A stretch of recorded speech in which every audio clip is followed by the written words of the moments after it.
Housekeeping items first. The emergency exits are right there and right there. The door out to the patio is the first one on your right there. Washrooms are down the hallway and to your right. There's also a water bottle refill station there if anyone needs it. My name is Carla Skuse. I'm the manager of environment and parks planning here at the municipality. And we're grateful to be hosting this event on Squamish Nation's territory. So those people whose people have been stewards of these lands and waters surrounding Nicolelahim since time immemorial. I want to welcome you all here and say thanks for coming, spending your evening with us. And thanks so much to our guests here as well. Sorry, the name is wrong on the slide here, but Constable Brian Cuthbertson from the RCMP is here with us, and then Sarah Mimic from Metro Vancouver.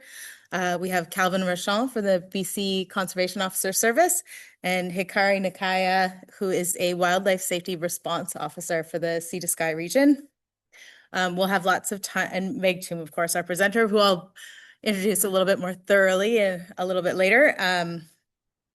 But first, I'd like to just give you a little bit of context about why we're here and what the municipality's response so far has been to the wildlife things that are happening on Bowen Island. So, not working. Hi. Okay, so when we heard about the cougar 2 summers ago now, I can't believe it's already been 2 years, but the community was really understandably concerned. We've never really lived with cougars before, or we were just really blissfully unaware that we were living with cougars. This one really made itself seen and made everybody really nervous. So the first thing we did was just to make sure that everyone was aware. We sent out an advisory alert on Alertable. If you don't already have that app, it's important that you download that for emergency response. Mm-hmm. Oh, yeah, I do.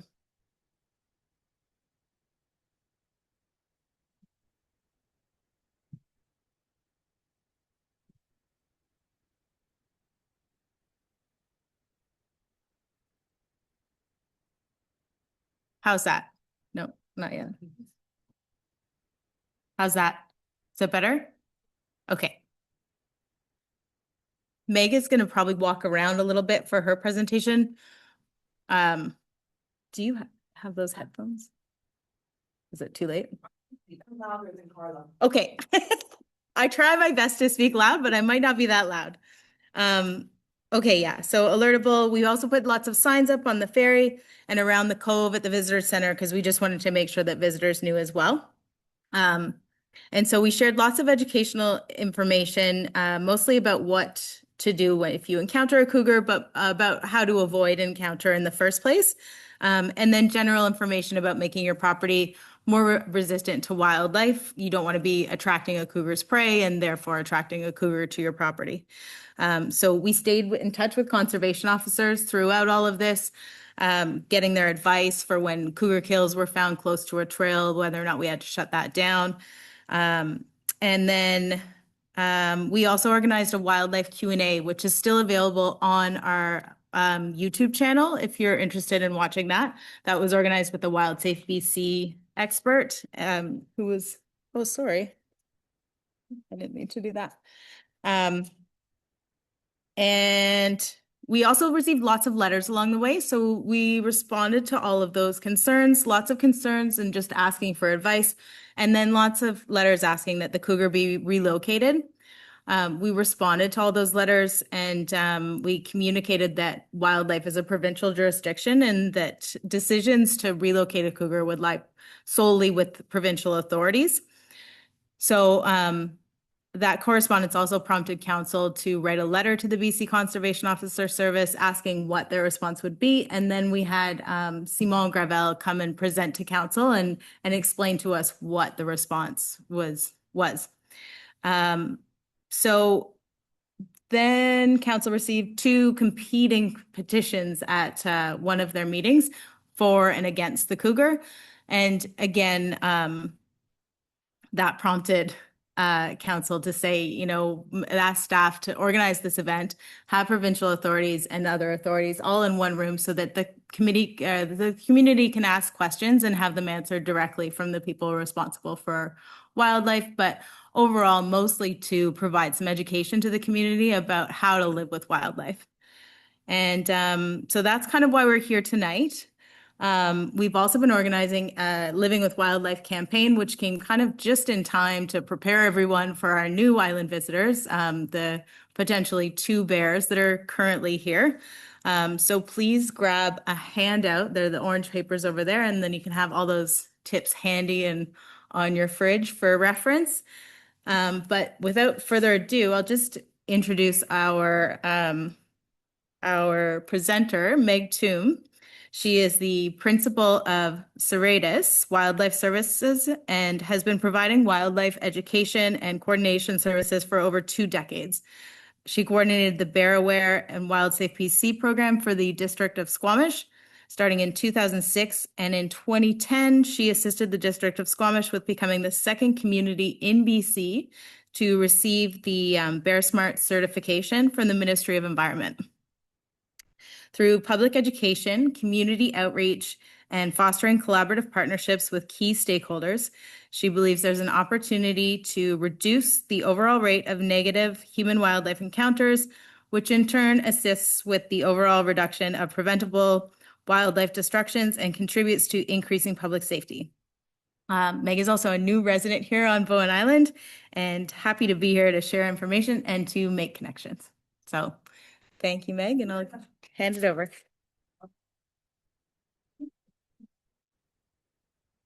Okay. Thanks so much for being here. Really appreciate you spending the evening with us, and as Paula said, thanks for our stakeholders here for being with us as well.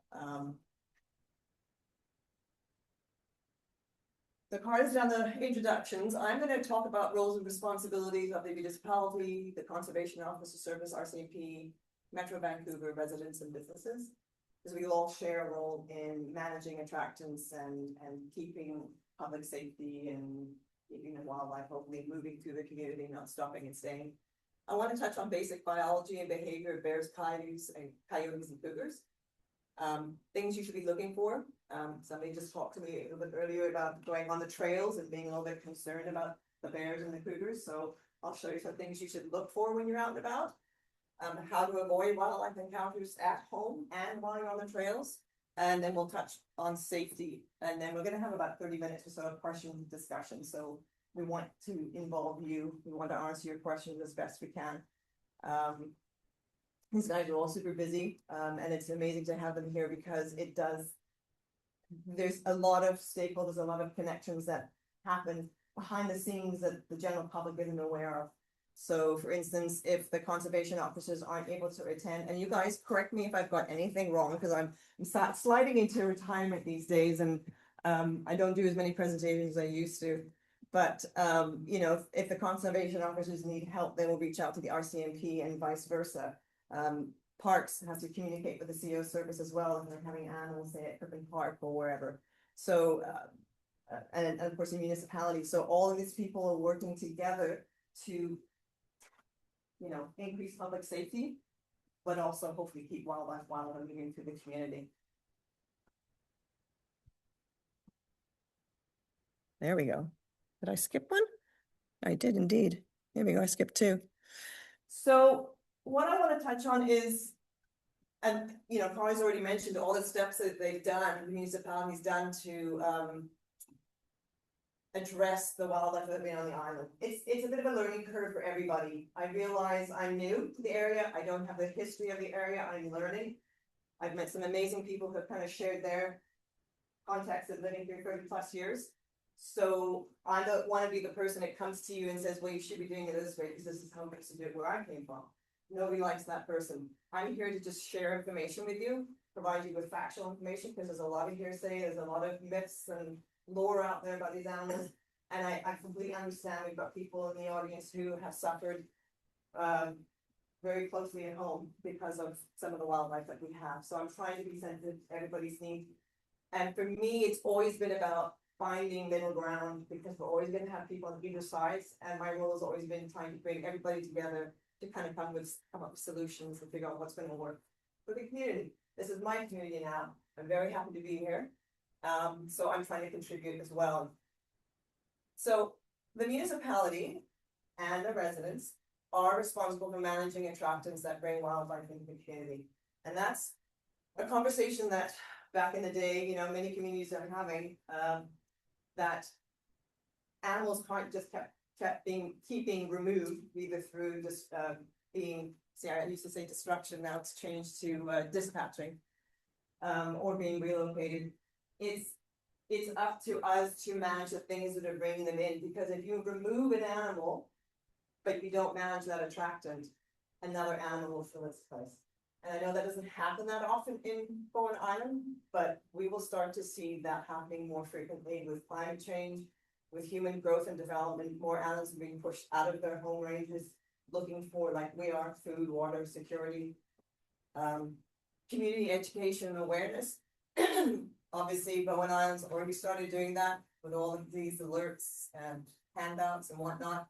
Working with partners, the CO service, RCMP, Metro Van. Unfortunately, excuse me, the Ministry of Water, Land and Resource Stewardship could not make it tonight. But they did leave me a statement that I will read out when I get to that slide. Yeah. And then also the next step, and I know this has already started happening on Monday during council meeting, somebody's written a letter to council about looking into Bear Smart practices, not necessarily becoming a Bear Smart certified community, but hey, let's just look at what other communities are doing. Let's not reinvent the wheel. What can we learn from other places? So creating policies and strategies and bylaws to address wildlife attractants and protect biodiversity. And if you look at the new draft OCP, they are talking about, you know, ecological resilience, responsible access to nature, and the importance of protecting that biodiversity. So it's kind of the ethos that we're moving towards anyway. So let's see what we can do above and beyond that. So again, I don't want to talk on behalf of the Conservation Officer Service, so guys, jump in, please. But they are responsible for the enforcement of the BC Wildlife Act. They're the agency for response and prevention of human-wildlife conflicts, so public safety is their priority. And they support, as they are today, community education and collaborate with municipal and regional partners. So this is the statement that I received from the Ministry of Water, Land, Resource Stewardship. So when wildlife are not considered an imminent threat, when wildlife are just doing what wildlife do, management decisions about intervention under the BC Wildlife Act are made by that ministry, Walrus. So I know there were a lot of letters sent to the municipality and to the CO service who are under the Ministry of Environment. You've got two different ministries. A lot of people don't understand this. When there's no imminent threat, it's a different ministry that kind of oversees the management decisions. They also provide technical guidance, expertise, and support to the CO service, particularly for species of concern, conservation concern. And they really encourage people to call, which is what we have pushed for so long, calling the Report All Poachers and Polluters line, which is a 24/7, 7 days a week, 24 hours, a live operator in Victoria, to report when you have, it could be sightings, but it's usually based more for conflict or potential conflict, right? The more information this agency has on what's going on in a community, the more they're able to help intervene, educate, reach out to the municipality. Again, it's all about communication and collaboration. If we're just pounding away at the keys on the keyboard on social media with our sightings and encounters, and that information isn't getting to the folks who need the information, then negative things can happen. That behavior of that animal might escalate, and they're not aware, the conservation officers aren't aware of it. By the time they step in, it might be too late. So a lot of people are reticent to call this number, but honestly, it's key. It's key to reducing conflict. I think this is a very slow. Okay, so this is interesting to me. But this is a decade, so 10-year stats from 2016 to 2026, but up to May 31st only. So the top, I'm sorry, it's a lot of information to look at, but I've highlighted the calls received for black bear, there's been none this year, even though the last 2 weeks, there's been a lot of social media activity. So we know these bears are active and they're getting into things they shouldn't be getting into. But nobody's calling the folks who could possibly step in and help in a way. So there was only one call in 2024, 2020, there were 5, 2018, 3, and 2016, 3. So historically, Bowen Island does have wildlife. This is anywhere in BC, anywhere in Canada, but anywhere in BC is wildlife territory, wildlife habitat. Sorry, is this data on Bowen specifically? Bowen specific only. If these were numbers anywhere else, that'd be like off the charts. So cougar, there's been 9 calls to date. For this year, there were 39 last year, and when the cougar first arrived, there were 26 calls. The year before, 1. And then you drop down to 2019, 1 call, and again in 2016, 1 call. So a lot of folks say we've never had these animals here. I think before even humans were on Bowen Island, these animals have been using this space. It is wildlife territory, wildlife habitat, I should say, not territory, wildlife habitat. And funnily enough, coyote as well, since there's only been 2 calls received in 2022. That's it, 10 years, only 2 calls. Yet I know there's been a lot more coyote activity happening on the island. So it just, what that shows is the information isn't getting to the people who potentially do something about it. We need to start building that partnership. I don't know if it's, do I have to get closer? I'm not a tech person. Apparently I do. So back to the roles and responsibilities. So residents and businesses are responsible for garbage, kitchen, all of these wildlife attractants. As I mentioned before, it's kind of our role to keep the attractants managed so that we don't bring these animals in. When they get trapped into communities, there aren't a lot of opportunities.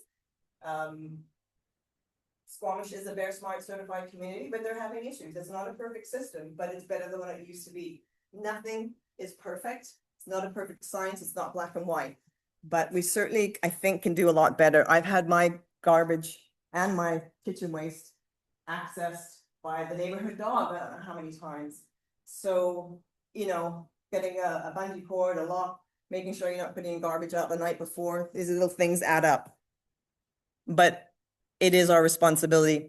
Bears in BC, you guys are all aware, we have black bears, we have grizzlies, Sunshine Coast, Gibson's, Seashell have all had grizzlies. They are on the move. Their numbers are still threatened in certain areas, still vulnerable, but then other populations are doing well. Will we ever have a grizzly bear on Bowen Island? Never say never, but I shouldn't think so, but never say never. So the difference, I always just like to touch base on these because I did bring a bear pelt with me. It is a black bear, but it's got brown hair. And everybody gets confused. They assume grizzly bears are always brown haired. Do not judge a bear by its hair color, because black bears can be light brown, mocha brown, cinnamon colored. Someone might say, oh, I saw a cinnamon bear. It's probably just a cinnamon colored black bear. In the States, they tend to call grizzly bears brown bears, as even more confusion. But grizzly and brown bear are the same species. Just happens to be called it grizzly bear in Canada. Grizzly bears have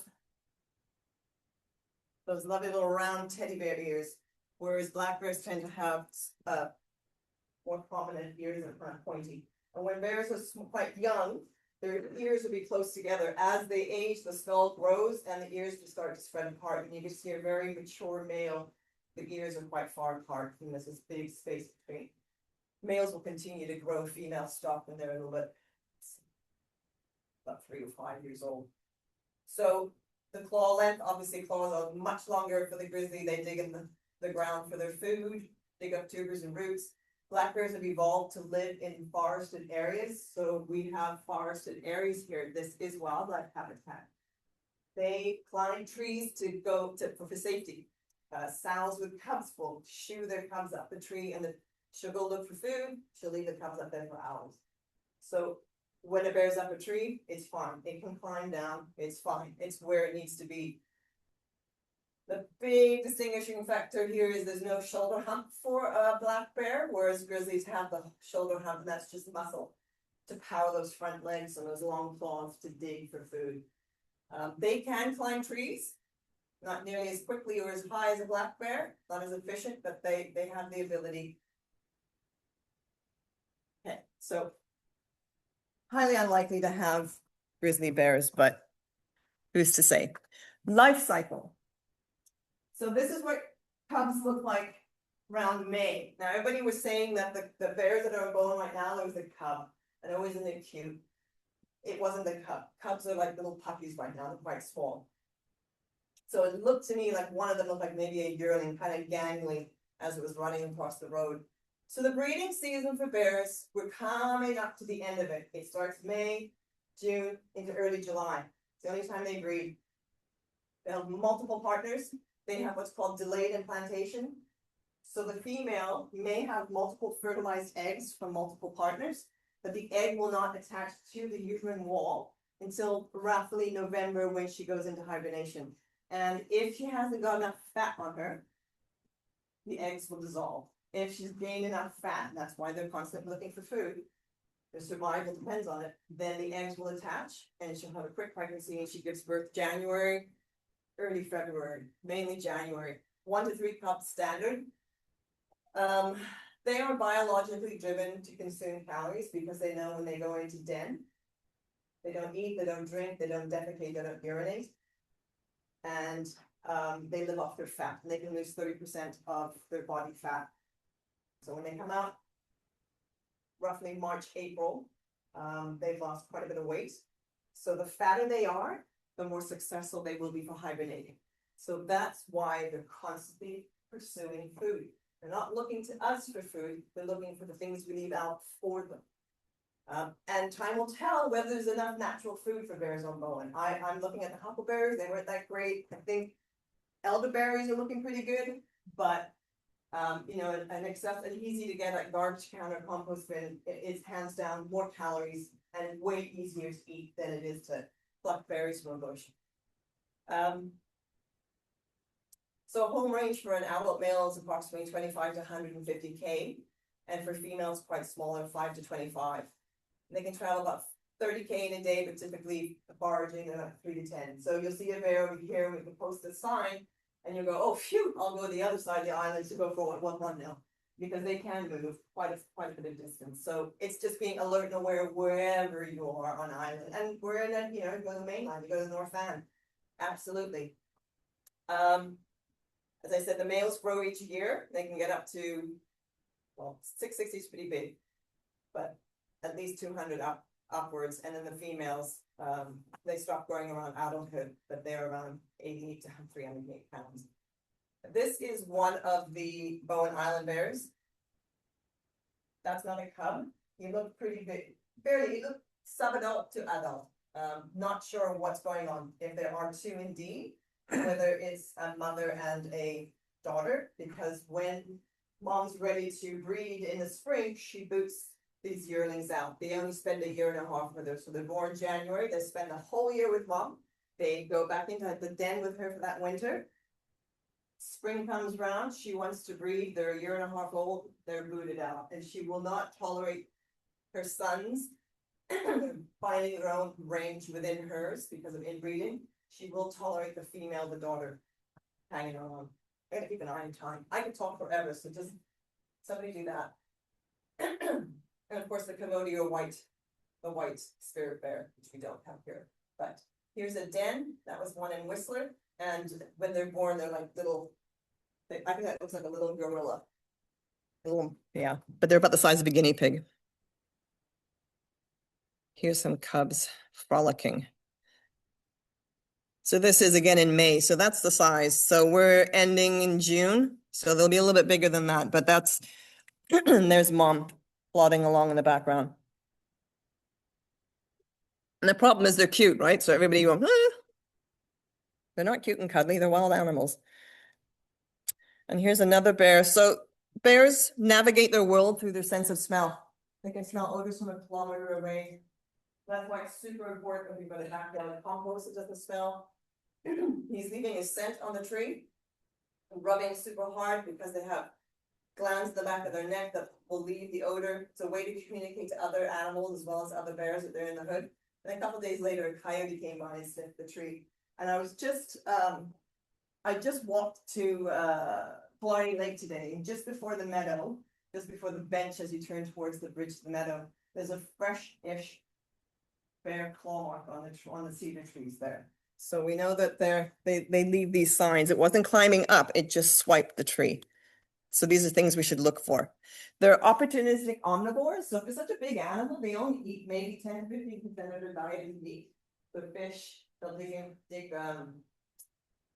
sometimes they'll dig in the ground at the base of a tree, subterranean wasp nest, they'll eat the larvae and the wasps. They will also cement, so on your nodding industry, I don't know. Which she's awesome. Salmon, they'll rip apart logs for the ant larva as well. So fruits and berries, very important. This guy here, obviously getting into the fruit tree, this one getting to the garbage, this one probably being fed because bears don't typically sit at picnic tables. Getting into containers, this bear here is climbed up because there's a bird feeder right there. And then in here, these people try to do the right thing by hanging it super high, but they use a solid rope and then just shimmied along. So I will talk a little bit more about attractants in a minute, but I just want to show you like the things that the lengths they go to get into food. So what happens is when bears start to find food generated by humans, they'll still forage in the wild, and they'll come back to these high caloric foods that we leave out for them. They can become non-natural food condition. When they start to lose their wariness of humans because they realize, hey, this is worth the risk.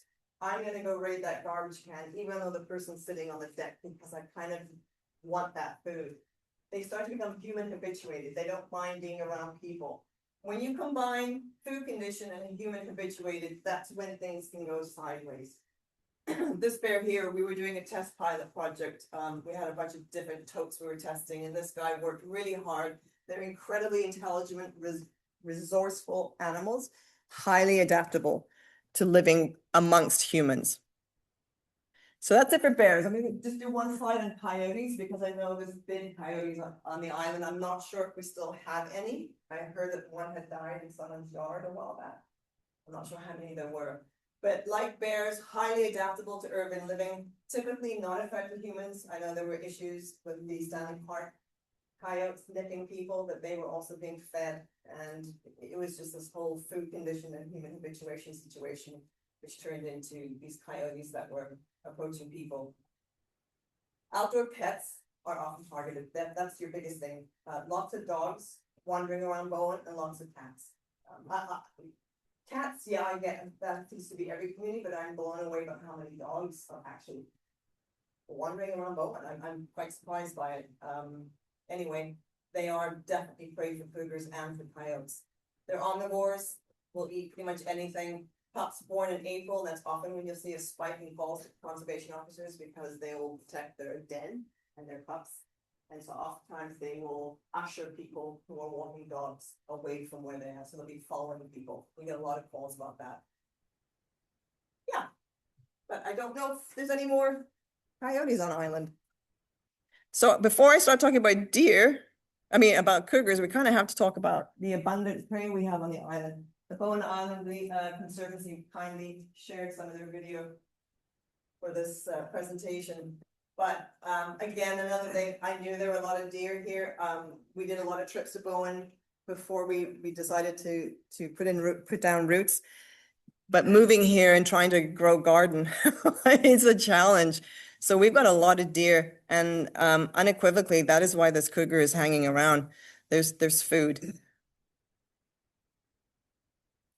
So there's definitely a community tolerance for deer.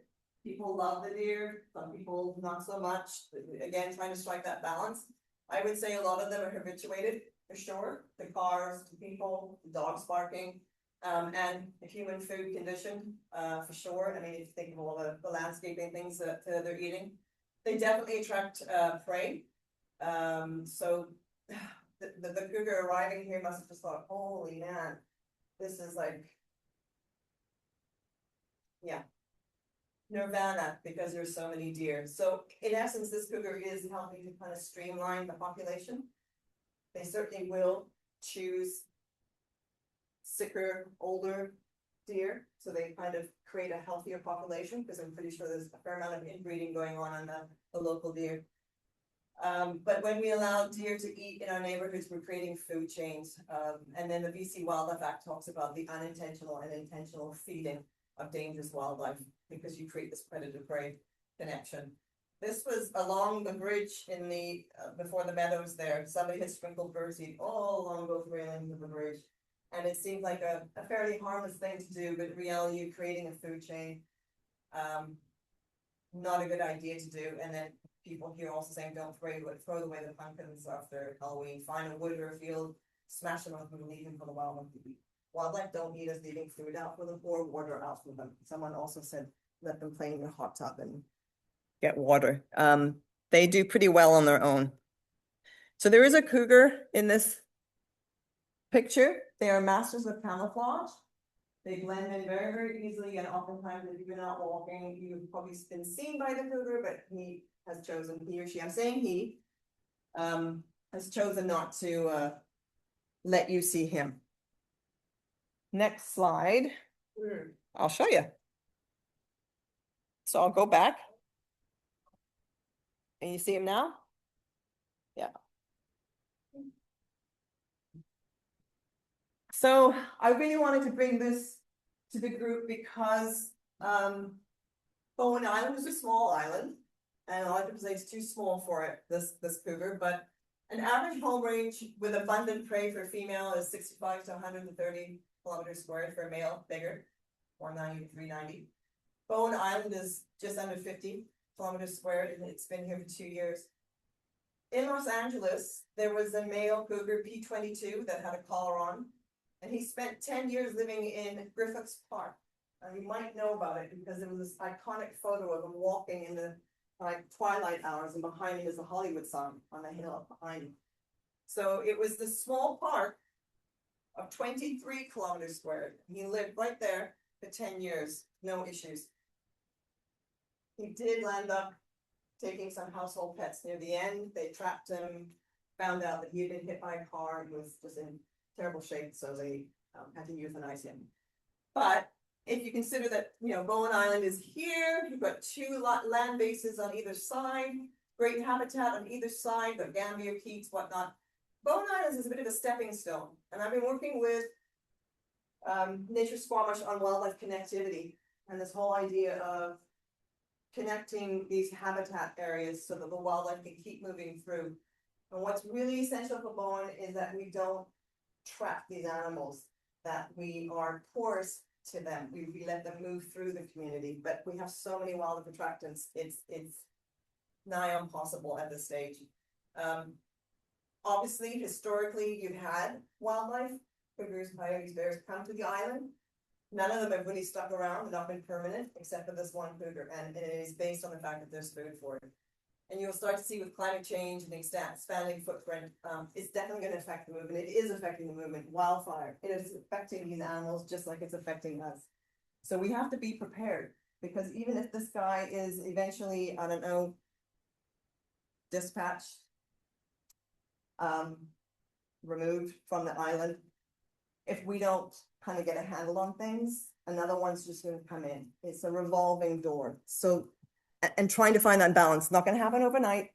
There's going to be issues along the way, and that's okay. But as long as we're all communicating, we're all talking, and we're all kind of trying to work things out. But just to show you that it is possible, this cougar could stick around for quite a while. This is him.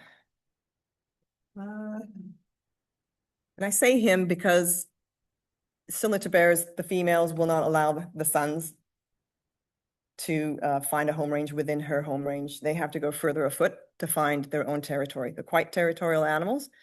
Well, they are territorial animals. And that's why I'm assuming it's a male. The only way would be to lift the tail up, because males have a black dot, fur dot underneath their anal area. So I don't think anybody's going to be doing that anytime soon. But even when he came over, so that was October 2024, when he first, well, he came over in what, August, I think was the first sighting.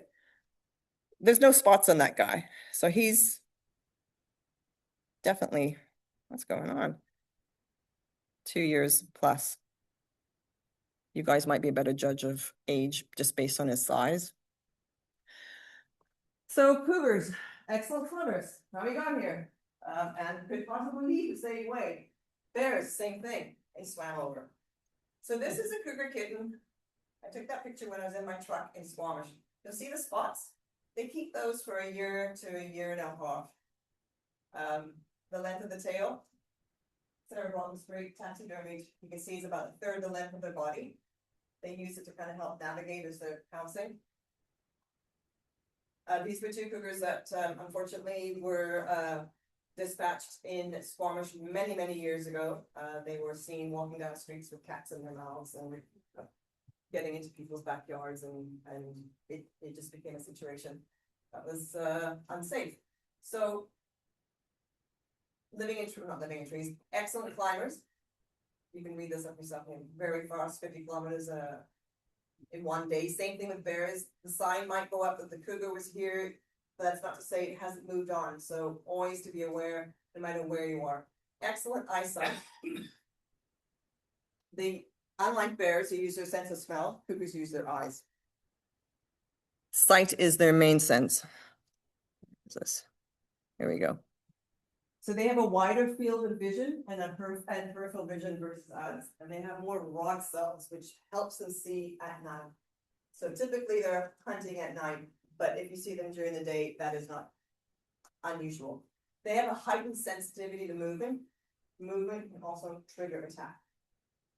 There was a mountain biker many years ago in Squamish. He was riding, he got separated from his friends. He got to the top of the hill and a cougar jumped and knocked him off his bike. He was able to put his bike between him and the cougar, and his friends joined him, and the cougar took off. But it was probably just, he was traveling quickly and quietly, and just this flash of movement, it responded. They're opportunistic, it just responded. And then realized what it was and backed off. They're obligate carnivores, which means they only eat meat. And they are stalked and ambushed. They will follow a herd of deer, sometimes for hours, to choose which one. For them, it's very important that they don't get injured when they're taking down an animal. And I'm sorry if it's so upsetting for you guys hearing all this stuff, because I know, but I'm trying to be sensitive to the audience as well. They typically stalk and ambush. Like I said, they will take the injured, the ill, the ones that are moving slower. They do not want to get injured, so they have excellent depth perception, because it's very important for them to judge distance when they are going to jump in the back of the deer. They don't want to miss, they don't want to get injured. And flexible spines, so they can twist and move as they're jumping, and that tail helps like a propeller to guide them. So this is a video of the chirping sound that they can make. Have you guys ever heard the chirping of a cougar? Yeah, it's quite different. I heard it at night once. And it's usually mom and pups that are chirping at night to kind of communicate with each other. But I'll get it going. It's a bit shrill. First, it sniffs a little bit, and then you'll hear it, and it's quite shrill. So I hope nobody jumps out of their seat. Where to go?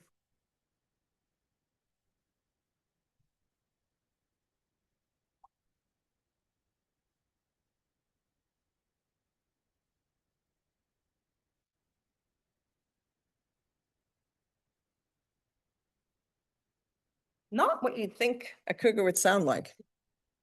Yeah, chirping.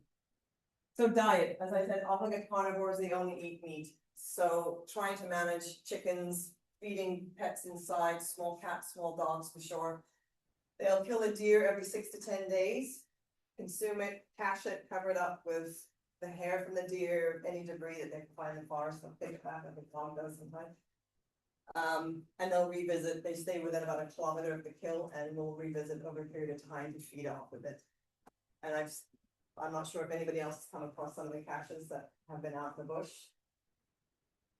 They provide a lot of food for other animals. I have video footage of a turkey vulture and a skunk feeding off a carcass, a deer carcass that the cougar killed.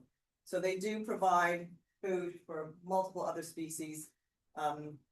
They're great for the environment, but again, we need to find that balance of public safety as well. So we're gonna get into a little bit more of what you should be aware of when you're out and about, things you should be looking for, how engaged you should be, it's more like the public safety part of things. So signs of bear activity, ripped apart logs, looking for larvae, ants, rolled over rocks and boulders. They'll also peel the bark off trees and eat the inner lining. You see that strip of bark's lying there. This bear had built like a day bed. So this was during I think it was coming up to hibernation, but not quite hibernation. I think it was about September, October. So it was a tree that had fallen over, so he just kind of excavated underneath it, and then he started biting the tops of all these sword ferns, and he actually lined the den with all of it. It was very, very nicely done. He was just kind of hanging out. They are active. So here's the thing, so they go into hibernation around November, but not all bears hibernate. If there's accessible food, there's available food, they will hang around. So they don't hibernate because it's cold, they got that fat, thick fur. They hibernate because they're natural food sources and along. There's no more berries, there's no more larvae. This guy here was feeding on a chump and the coho. He knew there was food around, so he stuck around. And then they're scat. They have short digestive tracts, and so they're not very efficient at eating, and that's why they have to eat so much. So pretty much whatever you see in their poo or their scat is what, is not well digested. And I've got, unfortunately, a few photos for those. My son, when he's young, used to call me a scatologist because I have hundreds of photos. So this guy was eating blackberries, I should say, and there's all the seeds. This was elderberry, all those tiny seeds. This bear here ate garbage. You can see that plastic bag. Luckily, it twisted through his intestine and came out. But bears can often die quite a painful, slow death if they ingest plastic bags because it can jam up. It obstructs the whole digestive system. Claw marks in trees. They have 5 fingers and toes. Cougars 4. Well, cougars have a dew claw, which you won't see in a ball print, which I'll show you in a sec.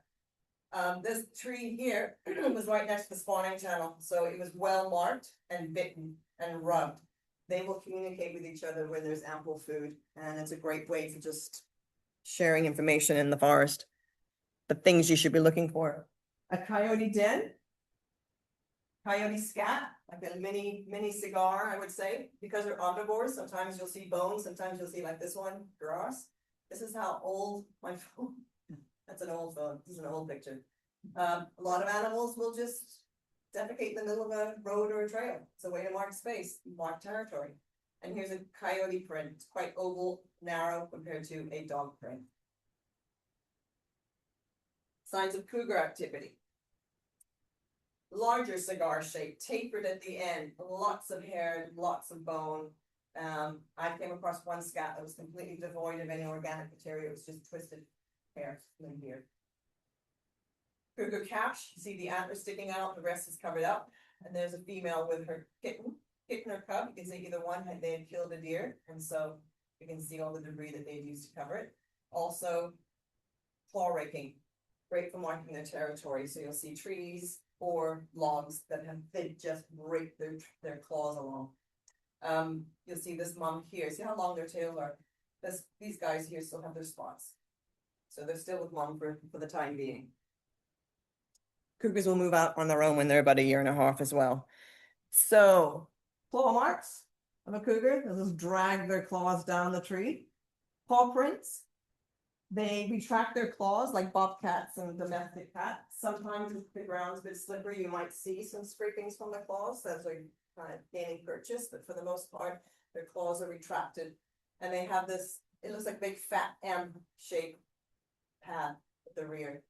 And then here, this one was, and I should mention also, cougars do not hibernate, so they're active 12 months of the year. So you can expect to see them anytime.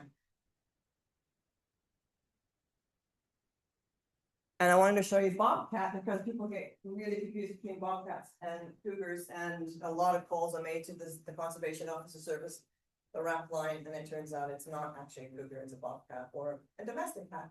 So they have short stubby tails. They keep their spots, and you can see relative size to the cougar, much longer tail, much bigger. And this bobcat had been eating, I don't know if you can see it, but there's some robin egg debris in there, so we're eating eggs. Not a public safety concern, for sure, it can be pet issue, but. And I believe I was told that there was a bobcat at some point on the island, but. So this is a lot of information, and that's, I'm moving along here trying to, yeah, we're getting there, we've got 10 minutes or so before we can do questions. So avoiding wildlife at home, I just want people to think about food chains. Not attracting or feeding wildlife, deer, skunk, squirrel, raccoons, rats may all attract the predators. Deter prey, don't let them feel comfortable. If you've got a bear on the property and you're in a safe area, bang some pots of pans, use an air horn, bang some 2x2s together or something. Just anything that's gonna make a noise. It's being cruel to be kind. You want that animal to keep moving through. You don't want them feeling comfortable in the name of it. Place garbage in kitchen waste curbside only on the morning collection, because most of these animals, particularly bears, will look for food at night because it's safe, cover of darkness. If you've got your garbage and your compost out and curb at night, it just creates such an unsafe situation. They feel safer. Reduce odors by freezing smelly kitchen scraps. Remember, they can smell odors from a kilometer away. So even when I moved to Bowen a year ago, I have it, even though there were no bears on the island, I kept freezing my stuff. I train my husband, but he does as well. We just have a little paper towel, and if I have a salmon on the barbecue and whatever, we're not, you know, the bits, skin and the bone, whatever, it goes into a paper towel, it goes straight into the freezer. It's frozen hard, barely takes up any space. You don't get maggots in the summer, because this summer heat, it's much cleaner, less smelly way of dealing with anything that's got an odor, any meat product. Outdoor compost, always cover the food with garden waste and reduce the odor. Bird feeders, I've seen a lot of bird feeders hanging just like this one here, just on a pole, and here we have a deer. So all that seed that gathers on the ground will attract rats, and I know a lot of communities, because we've got outdoor compost and we're growing our own food, we've got a lot more rats than we used to have, and a lot of it's also a lot more people are feeding birds. So make sure you've got a catch tray. You can buy catch trays at the Lee Valley, thank you. So you can just catch seed, don't let it drop on the ground. Pets and pet food indoors, keep pet food indoors, yeah. Move fridges and freezers indoors or lock securely. There's no problem for them to push over a fridge or a freezer, or just lift it up and get in. Make sure you've got landscaping species that don't attract wildlife, and manage that. If you have any fruit trees, manage it such that, you know, it doesn't become a problem. Deer can jump 8 feet to 2.5 meters. So, you know, if you want to keep the deer out, removing fruit and nut, we got a lot of nut trees on the island. In the spring for the fruit, just if you've got too much fruit, spray some of the blossoms off. It just won't produce that much fruit in the fall. Coyotes will also eat fruit, as will rats, raccoons, skunks. Clear back shrubs and bushes for better sight lines and less area for cover. It's also fire smart. Install motion sensors, consider electric fencing, and then talk with neighbors and encourage managing wildlife attractants. It takes all of us to be kind of doing the same thing to make an impact. Everybody okay? Everybody hanging in there? They're snoring. Reducing livestock cougar conflict. I'll give you guys a really good website to go to, and I've got some of the papers that are printed out there about managing livestock. And you may already know all this, but you know, bring them in, fully enclosed structure between dusk and dawn, and keep the area clean, because the smell can attract prey for the larger predators. Ensure your enclosures are not near trees or overhanging branches for climbing or bushes for cover. Cougars can easily jump 10 feet fences, so ensure they recommend ensure perimeter fencing is at least 12 feet with a 12-foot overhang. So even if they make it over, they get caught on that last bit. And then because cougars find food like through their sights are good. Use block fencing, like use opaque fencing, like let's say tarps, fence liners, whatever, to block the view. So walking by, it might hear what's going on inside, but it's not seeing, it's not triggering that response to jump, attack. Consider properly trained guard animals, specific breed of dogs. Again, that website gives you a whole list with the different types of dogs. And llamas and donkeys can deter coyotes, but not necessarily cougars. And then, of course, motion sensor lights and scare devices. but you have to rotate them because even cougars can become habituated to lights that flash or sprinklers that suddenly turn on and avoiding on the trails, super important. Avoid surprise encounters. There's been 3 black bear attacks in the last little while, all involving dogs. I believe all dogs were off leash and all of them were involved with a sound surprise. So all I can say is avoid surprising, make noise and use your voice. I heard someone running the other day with a bear bell. I get the effort and I applaud the effort, but I could barely hear the bell until she kind of was within a few feet of me and then it disappeared very quickly. So use your voice, clap your hands and shout out every once in a while. Going around a blind corner, or if there's a river roaring or, you know, the water's making a lot of noise, raise your voice a little bit because you just don't want to surprise them. You don't want to give them a reason to defend themselves. A lot of these encounters are defensive. And they would be avoided if, you know, they weren't surprised because they heard you coming, because they'll climb a tree or they'll leave the area. They don't want to be around people. Bikers and runners, way higher risk because you're moving quickly and quietly. When I'm running, I'm breathing pretty hard, so I figure I'm letting them know I'm coming. Recreate during daylight hours, avoid time between dusk and dawn, that makes a big difference. And then, again, back to avoiding surprise encounters, be more hear what's going on. Have your senses on. Do not be out in the wild with earbuds in or headphones.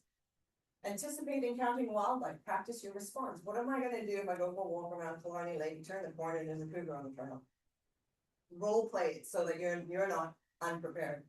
So anticipate seeing. Be alert, look for all those signs that are your claw marks, scat, especially vultures and raven circles. Sometimes they indicate that something's dead in the bush. Use your sense of smell. If you smell something stinky. Absolutely, a rotting carcass. Get out of the area. Hike and bike in groups if you can. Keep children close by. Nobody gets to run ahead and nobody gets to stride behind. Keep together as a group. Dogs should be leashed or have excellent recall. And know your dog, know whether it's going to chase something or whether it's going to come back to you. Cougar Cash, if you see one of these, you leave the area immediately. Have this number in your phone and carry bear spray, know how to use it. Now, I would say if there's imminent threat to safety, they would call 911 versus the 1877 number, right?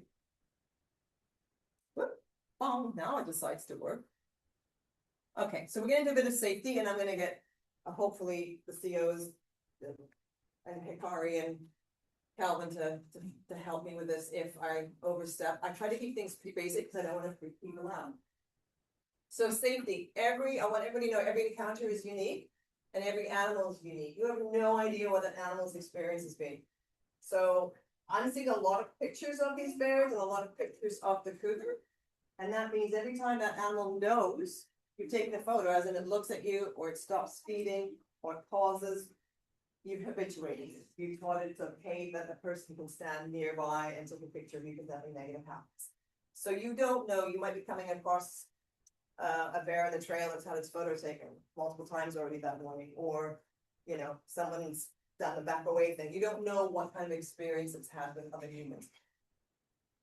What I'm about to show you are best practices, and there's no guarantees. For like, you know, when you step into a car, no guarantees you won't get into an accident, but you do everything you can. You seatbelt on, you get your car serviced, you drive the speed limit, but there's always a risk. And this is with wildlife as well, is they're predictable to a certain degree for sure. The behavior is quite predictable and what they do is quite predictable, but there's also an element of unpredictability and an element of unsafe kind of situations. So we have to kind of balance it all. It's a responsibility of each person to be alert, aware, and educated. Tons of resources for everybody. And then safety resources to follow are taken from the Ministry of Environment and Wildlife BC. So bear encounters. Again, these are guidelines. These are best practices. You stop, you stay calm, and you do not run. You never ever run. That's really important to teach kids as well. Never turn your back on wildlife. You want to know what that animal is doing.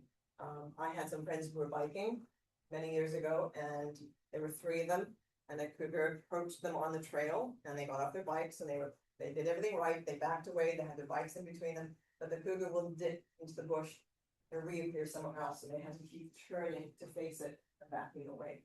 So always have your sight lines, we know what you're doing, we know where it's at, what it's doing. Assess the situation, has the bear even noticed you, what's it doing? Hasn't even noticed you, just leave. So back away slowly, avoid eye contact, talk calmly, leave the area. If it starts to approach you, have your bear spray at the ready. It's all very generic. People always say, well, what if there's a bear in front of me? And then I turn around, there's a bear behind me, there's one of it. Probably never gonna happen, but it's just, these are guidelines, right? I really want people to do a little bit of research and reading themselves and understand bear behavior. Cougar encounters, same thing, stop, stay calm. Never run, never run, and never turn your back on wildlife. Assess the situation, and with these guys, because they are predators, I would have my bear spray ready right off the get-go. Pick up small children, pets, ensure no one runs and no sudden movements, keep everybody kind of contained in a group. Back away slowly, maintain eye contact, because with cougars, you're letting them know, no, I'm the threat, not you. Because they are predators, you're gonna be big, you're gonna be mean, you're gonna be loud, you're gonna just let them know. Make yourself as big as you can, you are the threat, you're the confident, loud voice, and be persistent. Like I said, do not stop to take photos. Lots of people are doing that. So they say throw raw objects if the cougar approaches, but do not take your eyes off the cougar. The minute you break that eye contact, it can make a move. And bending down to find a stick or a rock, it makes you very vulnerable. Right? You're down here, you look small, you look weak. So for me, it's use your bear spray, have your bear spray handy, and obviously fight back if attacked. A lot of these books, and I miss telling most of you that the library has ordered a few of these books. There's 4 of them, I think he's ordered Susan. So I don't think they'll be in the library just yet, but a great resource to learn a little bit more. So I'm almost at the end. Awesome. Bear spray. A lot of people a little bit intimidated. 20 years I've been carrying spray with me and I have never had to use it. So I think that goes up. I'm also very loud on the trail, so might be why. So minimum strength is 1 to 2 capsaicin. There's various sizes. Make sure there's an expiry date. Mine's on stack on the back. Sometimes it's up here, but make sure there's expiry date. They usually last 3 to 4 years. They're getting a lot more expensive. They're $70 to $80 right now. NEC, Mountain Equipment Co-op, Valhalla, or any outdoor store, Home Hardware, all those places, you have to be over 18, and I believe you have to sign for it. Learn how to use it. Wild Safe BC is a great video. I carry mine in this tote to go. I'm sure you could make your own, but because it is under pressure, it can explode in a hot car. So you gotta have some foam to kind of keep it in there. Make sure you carry it on your person. So if you're riding a bike, a lot of people just put it on a bike frame. Not good. You get separated from your bike, it's no good. Make sure you can have a chest holster, you can get it on your backpack, belt, all sorts of things. I have a little running vest. I put it in one of the pouches for the running vest. Have my phone on the other side. It's not pepper spray. It's not it's not like the dogs and whatnot. I'm gonna put that down because I drop it. And it's not a repellent. People have sprayed their campsites with it, thinking that's going to keep the bear away. No, because once it's actually used, it becomes, because it's capsaicin is from the pepper, it becomes an attractant. And bears have licked things with pepper spray. That's why if you're out in the bush and you're disposing of a canister, be very, very careful because it could attract an animal to come and lick. And I just found out you could dispose of bear spray at Mountain Equipment Co-op in North Vancouver and Valhalla Pure. I think it's $12 per canister. Doesn't matter if it's full, empty, whatever, they'll dispose of it, and some of the money goes to the North Shore Blackbird Network. So it's a great deal. Do not put it in recycling. It's under pressure, stored, okay, and it comes, okay, so it comes out and cold. And it's like, it's quite loud, and even sometimes just the sound of it is enough to get the animal to run away. But it's not brains in a can. It is your last defense. You've done everything else that we talked about. You've backed away, you've left there, and the animal's still pursuing you. Then that's when you would use it. Hot diggity! It's 7:30. Hey, thank you so much. Thank you so much. No. I know where to sit. I put George. an extra chair there. So, yeah, we're gonna take questions now and we just have to get the microphone set up and just change this out a little bit. I've got a microphone here that I'll pass around.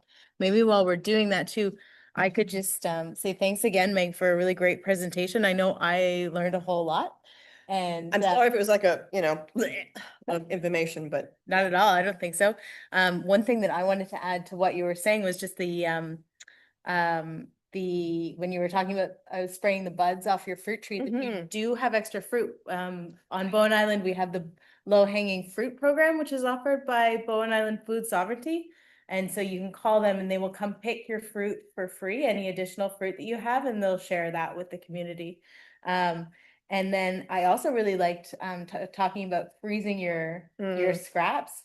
give it a try. Was that? Give it a try. Well, everyone on Bowen has a deep freeze just about because we don't like going to town very often. And so most people would have a little bit of space in the freezer. The question that I had was just, do you only have to freeze your meat scraps?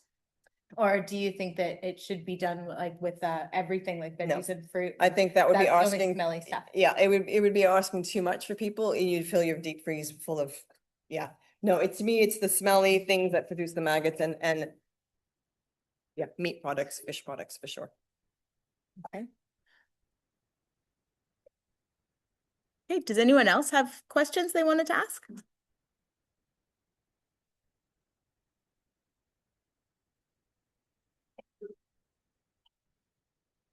Couple of questions, and one was answering both the meat, because the other night, we only ever put vegetables in the compost, and the bear cruised through our neighborhood, and it was tipped over, nothing's taken.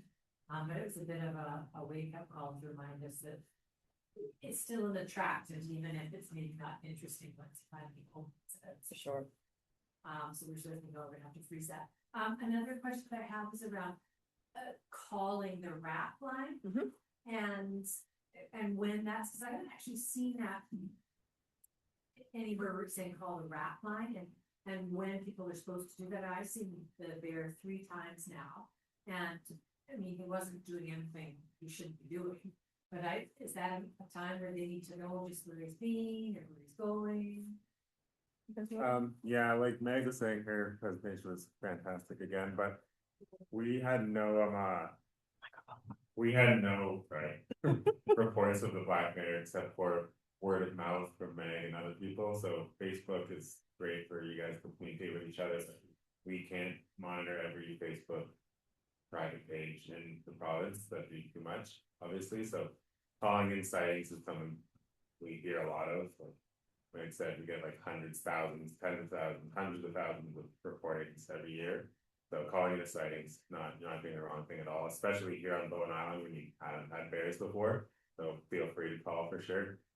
And we have an idea where they are, what they're going. There's like a timeline of habituation, and we can come and educate. We have Meg here is a fantastic educator, and we have Akari and myself that can come and put up signs, let the community know, let the municipality know that we put out media releases. This is what's happening. The bear is here. So yeah, long answer. Yes. And I haven't seen that anywhere. And you hear lots of people on Facebook will say, "Oh, we saw the bear this afternoon." I mean, I have people that probably 20 people have seen it already. Yet you say you haven't had one call. Yeah, So no, it sounds like people don't know that they're supposed to be doing that. Well, the history is, a lot of people do know and they choose not to because they're afraid the conservation officers are gonna come and dispatch the bear. Now, back in the day, in the Wild West, back 20, 30 years ago, there were a lot of bears that were being killed based on that. We didn't have the knowledge, we didn't have the bear spot program, so people don't understand that things have changed a lot in the last 10, 20 plus years. Calling in a sighting of a bear is not going to equal having an officer on your front doorstep with a gun ready to go. They take that information and they process it and they say how many calls are coming in, is it in the same area, is it moving through, what they're getting into. It alerts them to any kind of behavior that they think, hey, maybe we need to do, this instead of that. It's again, there's a lot of misinformation on social media and people don't want to call because they believe if they do that, it's an automatic death sentence. Yet there's so much that goes into that decision of whether an animal is dispatched as. So I think that would be important to somehow get that information out, because there is definitely that thought, that I don't wanna call, because then they're gonna come over and they're gonna take the sparrow down. I guess my next question around that would be, so what would it take to have happen, minimal, for that bear to be taken off the island? There's not one simple answer to that. There's not like the bear did this and this happens. There's like a response guideline that we use now. It used to be called a matrix, though, this will happen, this will this. But it's like a public safety risk is the number one thing. We're a public safety agency and that's our number one mandate. If the bear is seen, just some examples, the bear is entering homes multiple times, if the bear is approaching people, becomes too habituated to people, associates people with food, it starts approaching people, swipes at people. We've had bears that have swiped at people and slightly injured people in Squamish recently. Bear swiped and superficial scratches on our trail runner, but it acted defensively because it was a sow bear with cubs, and we went and did a safety sweep. I was there. We found the bear, the offending bear with the cubs there, and we didn't dispatch or do anything with that because it was a defensive attack in nature. But if it's habituated where a bear is entering a house, gets in, gets a birthday cake off the table, oh, that was easy, got a high calorie, sweet food, does it again, that's just too much of a public safety risk. So there's like a threshold of public safety risk. It's not one single, this happens and this will happen. Does that answer your question, Anna? Yeah, and I do believe there's that piece too, and Meg's really great for us for that to advocate for us. Like, we don't just show up and shoot bears, we really don't. I'm like big bear advocate myself. We've been working with bears for approaching on a decade now. Saved way more bears than most people have ever seen in their lives, but I also think that posting on Facebook is easier than calling. Facebook's kind of a vein of our existence for a lot of places, and they just like to post and comment, and the whole social media, we're trapped in the social media kind of aspect. So we really appreciate the calls, all that to say.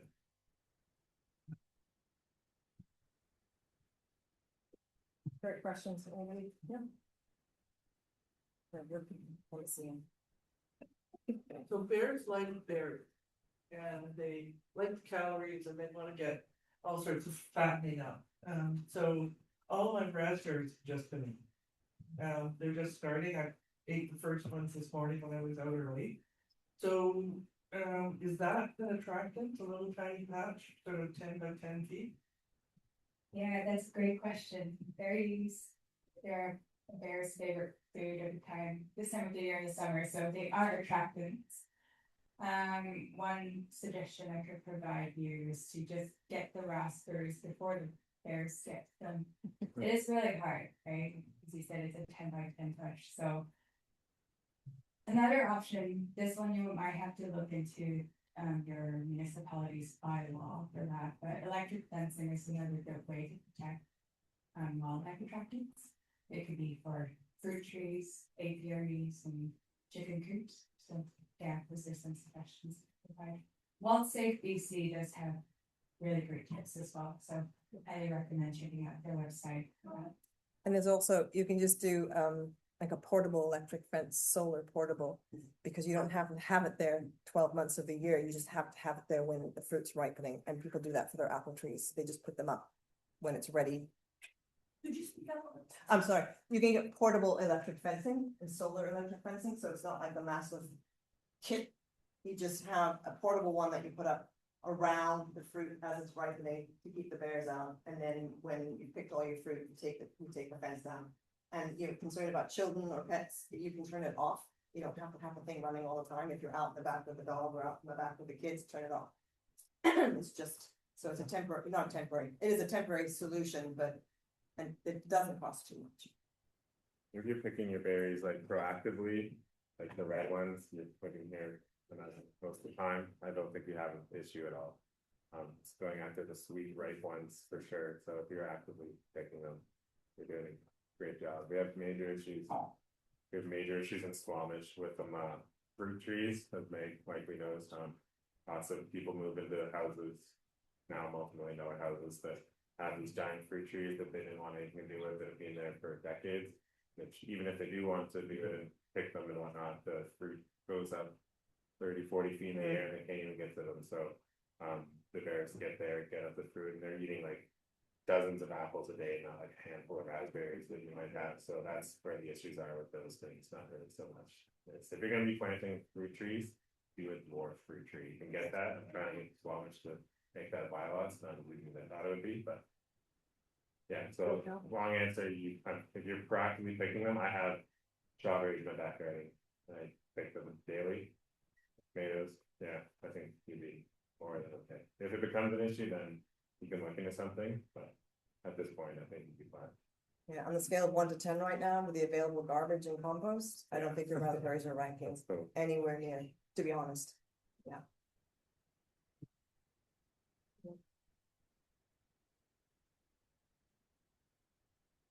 I would like to know why the bears are not removed from the Bowen Island. We have to wait till somebody will be killed.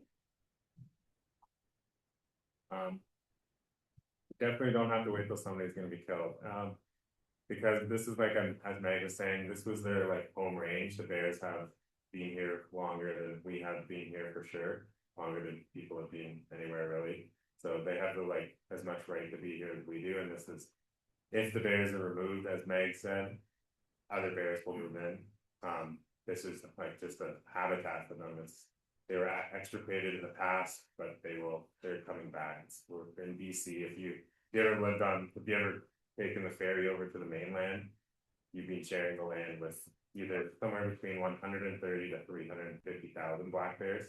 So sharing this space with a couple of them is much like, it's not unreasonable at all. But if it does, there is the public safety risk for sure. I understand. I sympathize. You guys haven't had predators for decades, and it's a very unique situation here on Bowen for sure. It's different than anywhere else in the province. The whole lower mainland is different than anywhere else in the province, but that's why we're giving this Bowen Island some extra attention for sure. And if any questions, any like sightings, reportings like that, just give us a call. Like I said, we haven't heard about it once, but everybody else knows about it.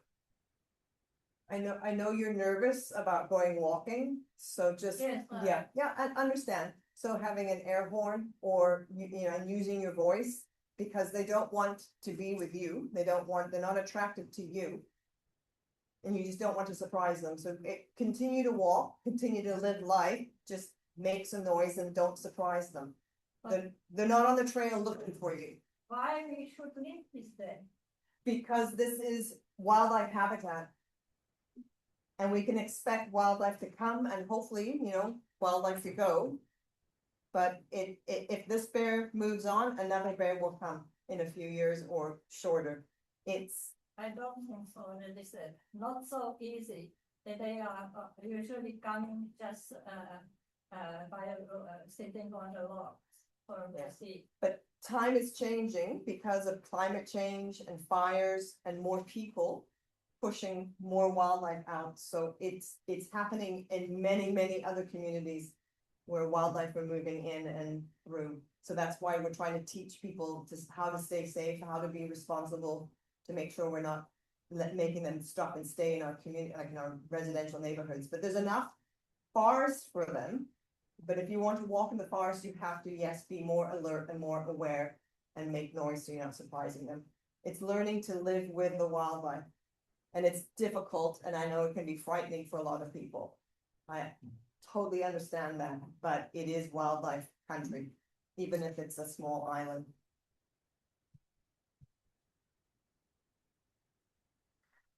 Sarah.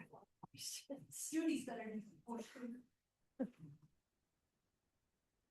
I have a lot of questions, so I'll try to keep it short. I'm curious about the cougar in regards to, well, maybe I'm incorrect, maybe I read incorrectly, but I had thought that once it takes down pets or livestock, that it would have to be dealt with. So, but I'm curious what that reasoning is, because the cougar doesn't know the difference between a deer or livestock, so it's just being a cougar. So how is that decision made when it gets involved with pets and livestock? That's a super good question again. So that's where Bowen Island becomes kind of like a bit of a special place. Then you're totally right that who can't distinguish between a sheep and alpaca versus a deer or anything like that. It's all prey to it. Other places in the province, the onus in here really, the onus is on the farmer to have safe farming practices that like the electric fencing, the putting the pen the livestock in a pen at night.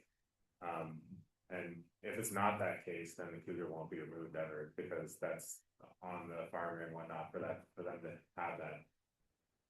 The recent practices here have happened because the cougar seems to be doing it as surplus. It's not feeding on it, and just because Bowen hasn't had it before, they were giving a bit extra attention to it here. But yes, it is a fantastic question for sure. Just recently, as this morning, I was in Pemberton and my cougar had predated on sheep again, and it actually got into an electric fencing one, and then it was coming at people because it was guarding this food cache that it had. It's like it's all very. There's not like one thing will happen and this will happen. It's all like a guideline for us to make a decision. And it's not just me making the decision. It's the higher ups. It's Walrus. It's my sergeant, my inspector, my thing. I know it's not. That was kind of a vague answer to that question, but Bowen Island's just a bit of a special place. We're giving a bit of extra attention. So yeah, you're totally right though. The cougar deserves to hunt freely. Like when cats, the domestic cats in Vancouver, and I know a cat lover, dog lover, animal lover, and I always tell people keep your cats indoors because in Vancouver the amount of cats that get taken by coyotes every year is unbelievable. But once those cats are free ranging outdoor cats, they're part of the food chain for sure. So we're not going to respond to the coyotes for doing what they do, honestly. So yeah. Thank you. Yeah, so I was just gonna say, an example is, I used to get calls in the wildlife office about a bear that's come and it's knocked over my garbage can again, and I need you to remove it. And I was like, well, first of all, I'm not a conservation officer, I can't do that. Second of all, why was your garbage outside and unlocked? Or, so it's turning the lens a bit more that the animal is not necessarily disposable. It cannot just be removed. It's what's attracting them is what we have to be responsible for. So it's looking at things from a different perspective, and it's difficult because I don't think we've had to do that.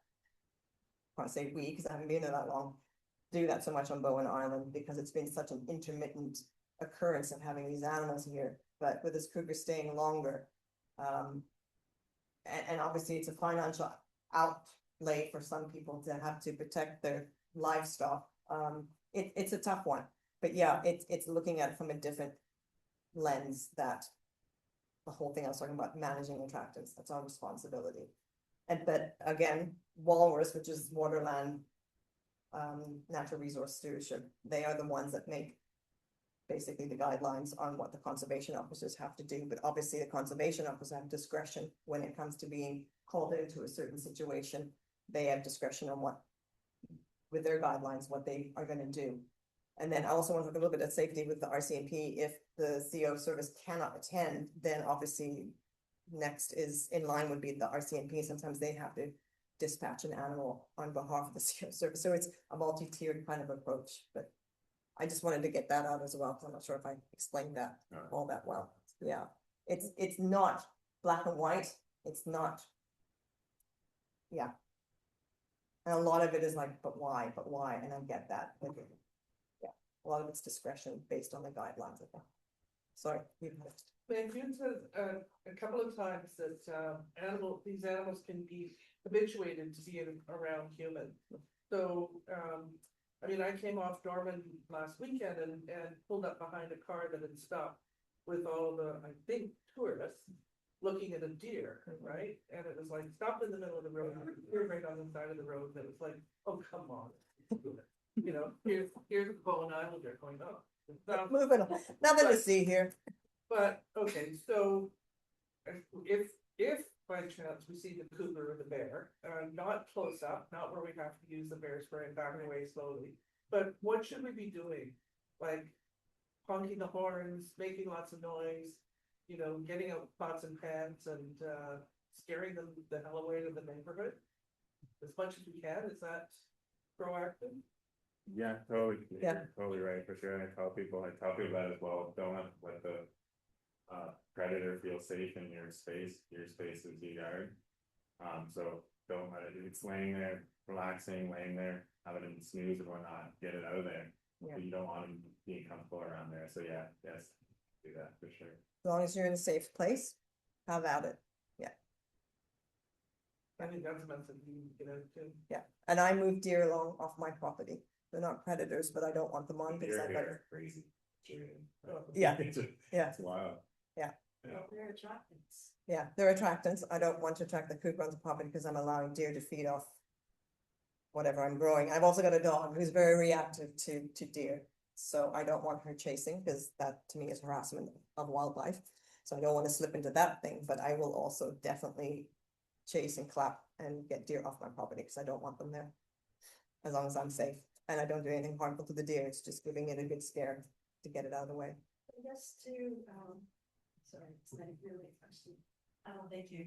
I guess too with the deer, even if they're hanging out there, they're gonna need their scent. Whether or not they stay. And so the longer they hang out in your place, the more attractive they are, just by having been. Except cougars use their eyes more so than their nose to find. Oh, okay. Yeah, Okay. but bear have been known obviously to kill deer and deer fawn, and of course we're at that season right now, so yeah. Thanks.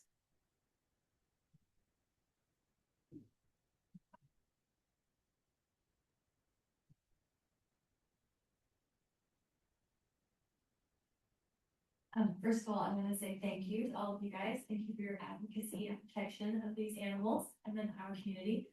I was curious, we might have missed this, but I was curious if we know if there's any relationship between the two bears that are ongoing right now.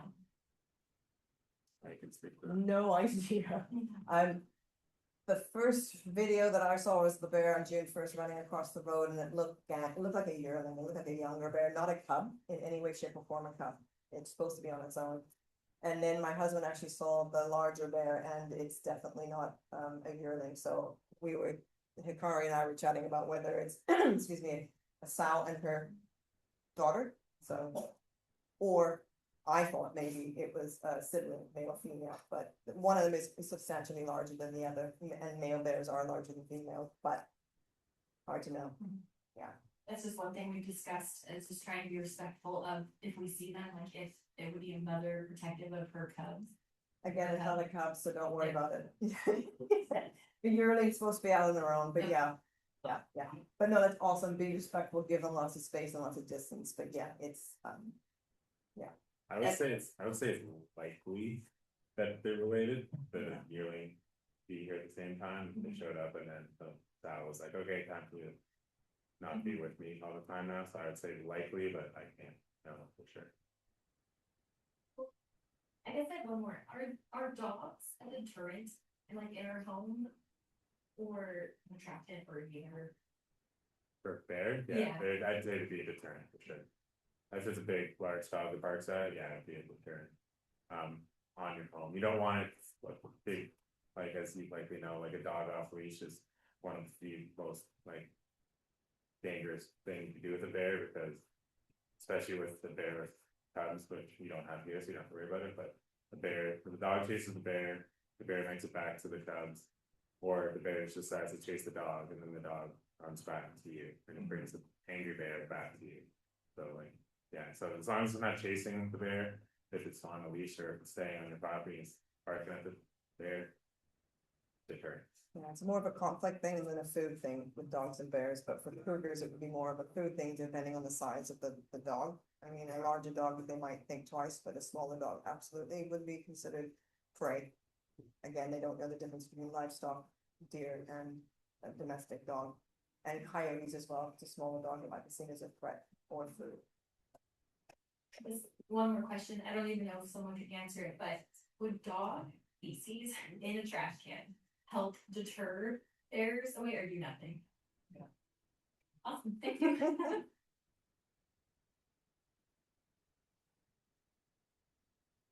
Oh, I should add to that, Lions Bay, I worked with Lions Bay a few years back, and one of the bears there was digging up the septic. Fields, yeah, and another one was, getting into the rat poison in the rat traps.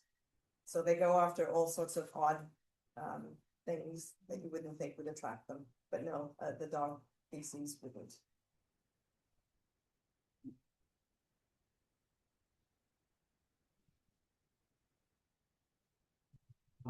Fortunately, we've had several encounters with the cougar.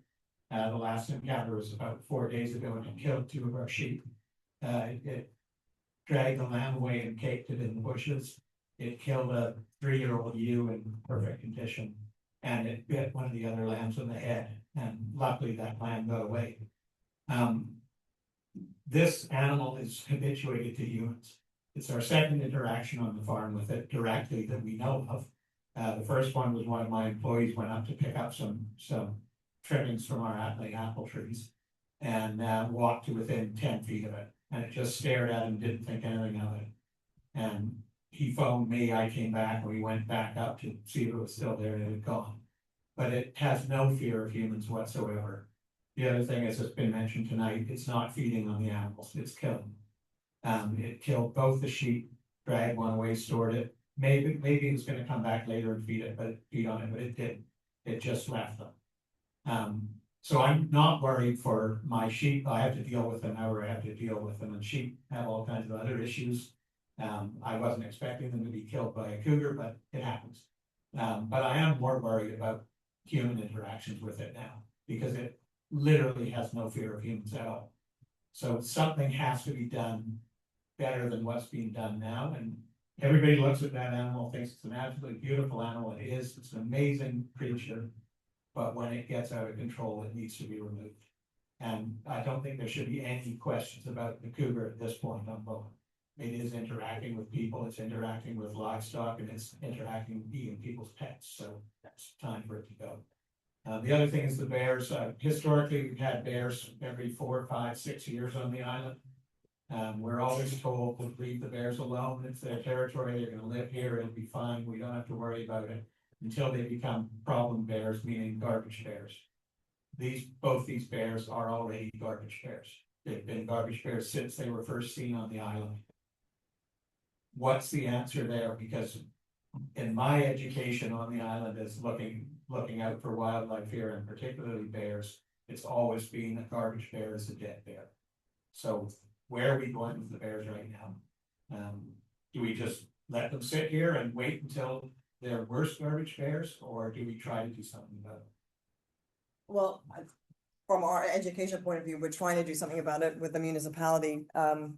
Maybe these 2 bears move on, or maybe they don't and land up having to be dispatched. Unfortunately, some animals have to die in the process of trying to get people educated and thinking and doing the right thing.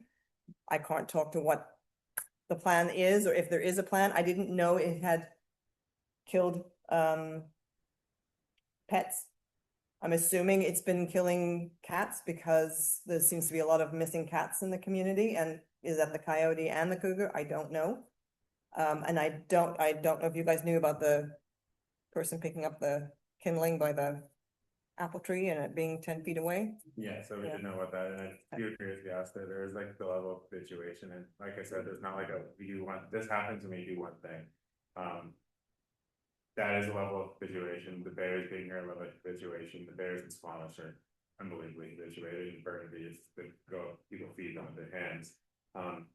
One other term that we use in our response guidelines is ATB, which is aggressive threatening behavior. Well, the cougar is and the bears are habituated, there has not been aggressive threatening behavior. This morning, there was a cougar that was being aggressive and had threatening behavior in Pemberton. They chased off some people and ran at a car. It lunged at somebody. That's aggressive threatening behavior. Cougar hasn't exhibited that yet. I fully agree with you and sympathize with you and understand, like, with it being Bowen Island, there's probably going to be something.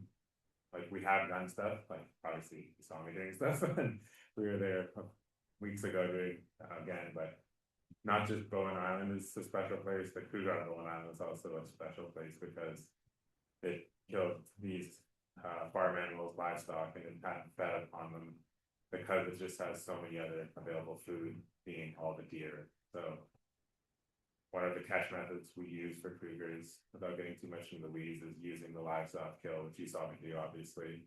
And it usually 90% of the time works anywhere else in the province, but not on Bowen Island, because the cougar doesn't need to go back and feed on the kill that it had there. So there are next steps to take, and I don't make those decisions, but there are next steps to take. I can't say for sure what they are. They're just not black and white, pen dry. This happens for sure. As far as the bears, I think there's still time to state them, so to speak, and this is proactive stuff that we're doing. Meg is incredible on the education and naturalist side of it.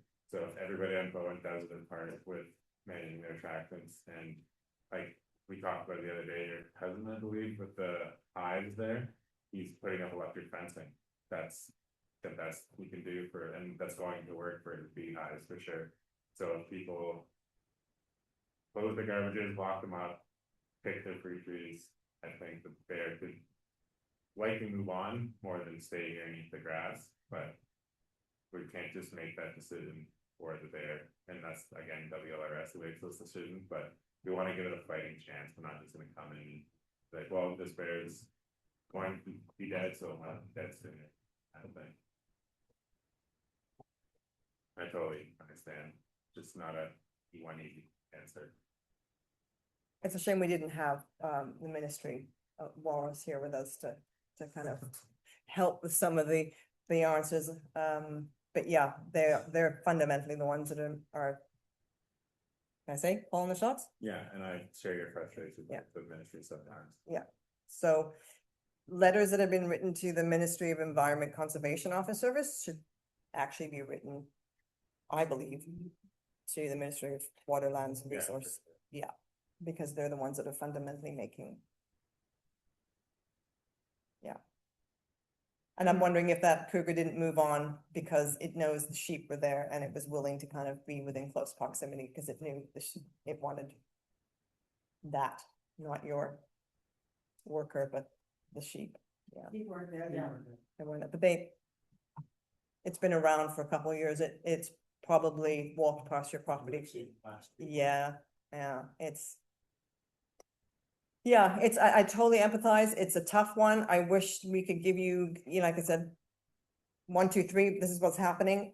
All I can do at this stage is help educate and show what other communities have done and reiterate, it's not a perfect science. Some animals, wild ones and domesticated and livestock, unfortunately, will be lost along the way until and even communities that are taking and have taken many steps towards managing wildlife attractions still have issues. It's not going to be a perfect science. But I guess what I want fundamentally people to understand is even if these animals are removed, historically, these animals have come to Bowen and they may stay longer because, well, at least the predator will, because we've got so much prey. So unfortunately, the deer population has been allowed to explode to the point where this cougar I've come across, and I know you've had calls about deer that are killed but not consumed because he's just got the pickings. It's just, yeah, there's so much food here. It does not need to move on. And we're just hoping that it sticks to natural food sources. But again, it doesn't have that differentiation between a sheep and a deer. It's a tough one. I totally get it. There are other places on the province where, like, not only would we not go do a trap set or whatnot, turn over the cougar, it could be a fine for some people that are like negligent of, okay, the cougar's come and done this and it's being done. They're just like, I'm not doing anything, I'm not doing anything. The tracking being just wildlife to where people could be, and it's like a pickable offense. And well, the cougar is like a scary, and the bear is a scary animal if you're not used to it. I'd be more worried about the tourists that come and drive around quickly. I'd be more scared about getting hit by a car killed by a wild animal, to be honest. Like driving sea to sky is way more likely and dangerous to be injured or killed rather than a wild animal all day, every day of the week, for sure. Well, we understand and we are working for it and giving it this extra attention. It's not this will happen and this will happen, sort of speaking. Yeah.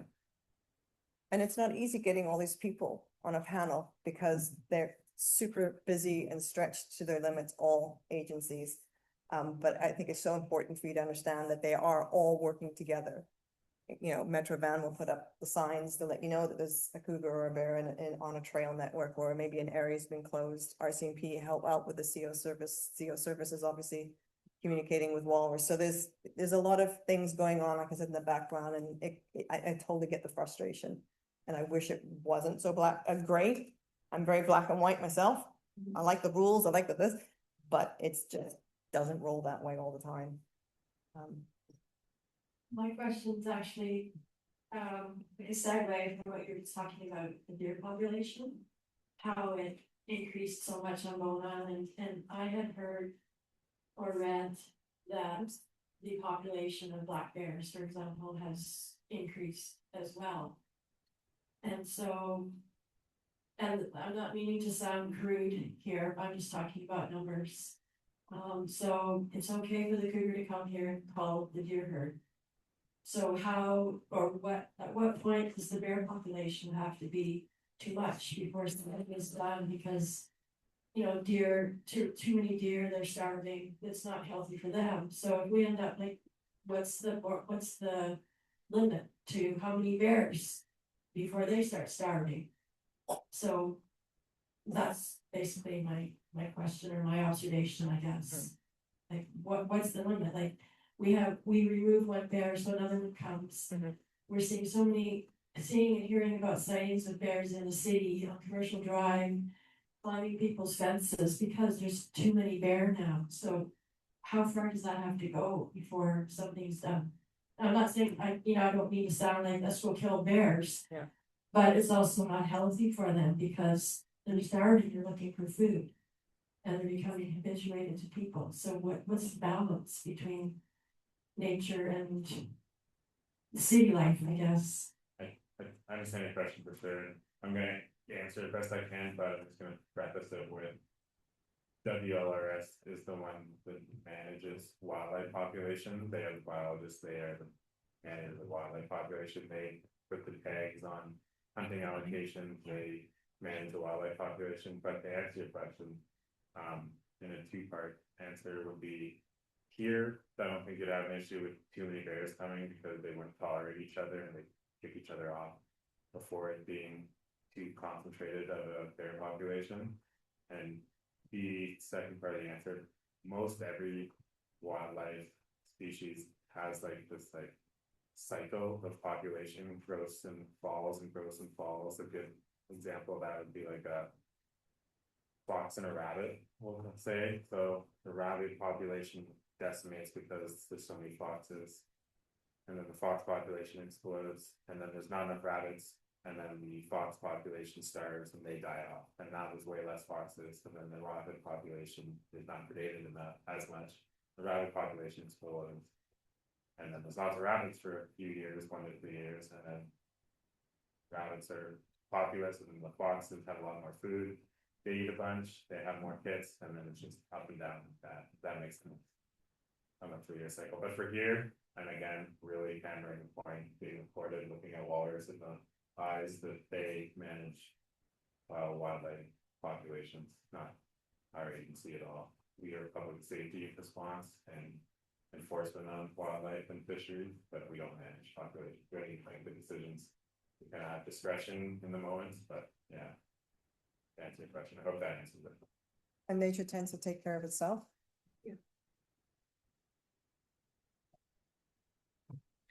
Well, we've gone about 10 minutes over, so I just want to be courteous to our guests here. If anyone has any really burning quick questions they want to ask, we can maybe take one more, but if not, we should wrap it up for tonight. Going once. Past that, when you get home or anything, can call the route line 24/7. I'll get an email with my phone, so we'll card it, and I'll make the card call you back. But honestly, call us more, because we're here without even having a single call about the bears. Obviously the cougar as well, but we're here, we haven't had one single call about the bears, despite them being here, so call us more. Yeah. Well, thank you so much.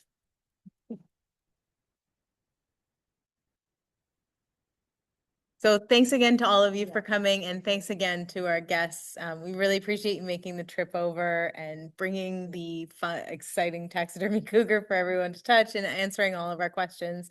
It's really great to have you and to get some answers from you. And it's been very educational. So thank you so much, Meg, and thank you to all of you, and have a great night, everyone. Thank you. Yeah.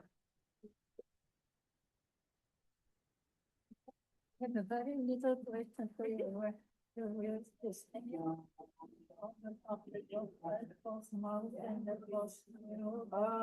after all